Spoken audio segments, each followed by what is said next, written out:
ദുർഗ്ഗാഷ്ടമി ദിവസം നമ്മളൊരു ദേവീൻ്റെ അമ്പലത്തിൽ പോയിട്ടുണ്ടായിരുന്നു കേട്ടോ. അപ്പോൾ ബസ്സിലാണ് പോയത്. അപ്പോൾ പോകുമ്പോഴേ എനിക്ക് ടെൻഷനായിരുന്നു. കാരണം അൻവിനെയും കൊണ്ട് ഇപ്പോൾ എവിടെ പോകുമ്പോഴേ എനിക്ക് ടെൻഷനാണ്. അവിടെ എത്തിക്കഴിഞ്ഞാൽ ഇവൾ കരയോ ഇരിക്കുമോ എന്നൊക്കെ ആലോചിച്ചിട്ട്. സത്യം പറഞ്ഞാൽ സമാധാനം കിട്ടാനാണല്ലോ നമ്മൾ അമ്പലത്തിലേക്ക് പോകുന്നത്. പക്ഷേ ഉള്ള സമാധാനം കൂടെ പോയെങ്ങനെ ഉണ്ടാവും?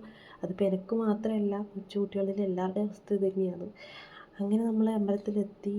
എത്തുമ്പോൾ കുറച്ച് മഴയൊക്കെ ഉണ്ടായിരുന്നു കേട്ടോ. വെറുതെ കുട നനയിക്കാൻ വേണ്ടി വന്ന മഴയാണ്, അല്ലാതെ കാര്യമായിട്ട് ഒന്നുമല്ല.